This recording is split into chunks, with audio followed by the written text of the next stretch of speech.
SITL 2026, on parle de la fresque de l'IA. L'IA, tout le monde en parle, mais quelles répercussions dans vos entreprises, dans vos vies, et notamment dans l'industrie du transport logistique? On en parle grâce à Alexis. Alexis, bonjour. Bonjour. Merci d'avoir accepté pendant ces 3 jours de t'explorer la manifestation à la recherche de solutions intéressantes pour nos invités. Alors tout d'abord, présente-toi en quelques mots. Oui, donc Alexis Poco, moi je suis formateur expert sur les thématiques logistiques, supply chain, optimisation des flux.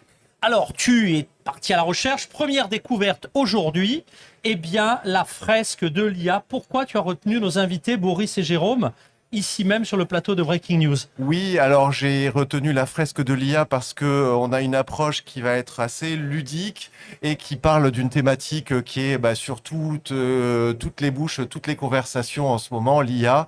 Maintenant, comment est-ce que on rend ça lisible pour chacun? Et donc après toute cette discussion avec l'équipe, j'ai trouvé que il y avait une vraie valeur ajoutée à apporter cette Voilà, oui, dynamique. ce retour d'expérience, on va Tout à dire. fait, ouais. Alors, Boris, bonjour. Jérôme, bonjour. Bonjour. Alors, on découvre ensemble bien, cette fresque. Jérôme, tout d'abord, je crois que tu en es le concepteur, c'est ça?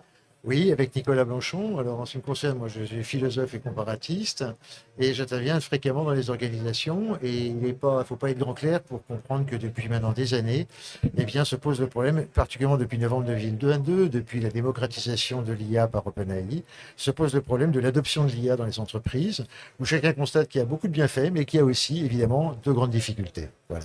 Alors, de grandes difficultés, et c'est là où vous intervenez pour faire comprendre comment ça marche. Je vois qu'il y a plein de cartes là sur le plateau. C'est quoi? Qu'est-ce qu'il y a dans ces cartes? Tiens, je vais en piquer quelques-unes. Allez. On ne met pas les ramener chez moi, mais allez, on va les montrer à l'écran. De quoi s'agit-il? Alors en fait, l'idée, c'est que chacun peut proposer ses cartes. C'est des cartes cas d'usage. Pourquoi? Pour savoir et comprendre comment intégrer l'IA au sein de l'entreprise. C'est fait avec un jeu de cartes pour proposer des solutions, pour suggérer. Ressources humaines, rédiger la politique de formation, etc. Ouais, donc c'est des cas concrets. C'est des cas concrets, cas d'usage de l'IA au sein de l'entreprise. On discute autour de la table, voilà, qu'est-ce qu'on voudrait mettre en place. Mais ces cartes peuvent être adaptées en fonction des métiers. C'est-à-dire qu'il y a c'est sympa, c'est gamifié comme on dit dans le... Exactement. Hein, ouais. Et ça, c'est la première étape de l'atelier. Mais en réalité, en amont de cet atelier, on a une présentation par Jérôme avec une prise de recul qui est plus de l'ordre philosophique sur comprendre finalement ce que c'est que l'intelligence, la conscience, et pas seulement une descente de savoir, mais aussi un échange, un débat. Et d'ailleurs, en fait, c'est une question qu'on pose souvent. Est-ce que, Marc, vous pensez intelligent? Ah ben ça c'est une bonne question, mais c'est vrai que moi je suis un apôtre de l'intelligence collective, mais en effet l'IA, alors je vais répondre pas du tout. Alors, le but, c'est pas de vous mettre en défaut en vous disant ça, c'est juste de se dire, mais finalement, comment on pourrait définir l'intelligence? On parle beaucoup d'intelligence artificielle, mais qu'est-ce que l'intelligence? C'est une bonne question.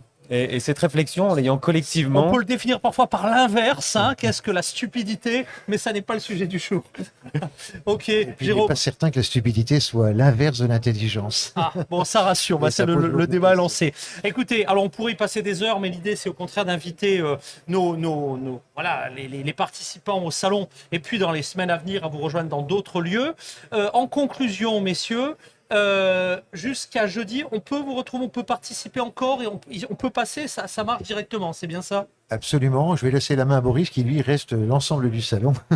Vous Alors- passez sur le stand des fresques, on est là, on vous présente l'atelier, on vous présente le fonctionnement et on échange bien plus sur tous les sujets qui vous intéresseront. Moi, je suis data scientist, donc à même de discuter intelligence artificielle technique avec vous. Et on a d'autres intervenants qui ont chacun leur spécialité et qui pourront vous apporter des réponses à toutes vos questions. Allez, c'est jusqu'à jeudi, un site web pour en savoir plus? Lafresquedelia.com. Eh ben voilà, ça c'est simple. Et en conclusion, eh bien mon cher Alexis, demain tu repars à la recherche d'autres pépites sur le salon? Mais oui, tout à fait. Eh ben merci. Demain j'aurai un boulot, c'est parce que comme tu es très grand, tu t'es assis, c'est bien, mais du coup on a l'impression que tu es le plus petit de la bande. Donc demain il y aura la version debout. Merci à tous les trois. À demain pour Merci. d'autres explorations. Merci. Au revoir. Merci beaucoup. Ça allait, Marc ?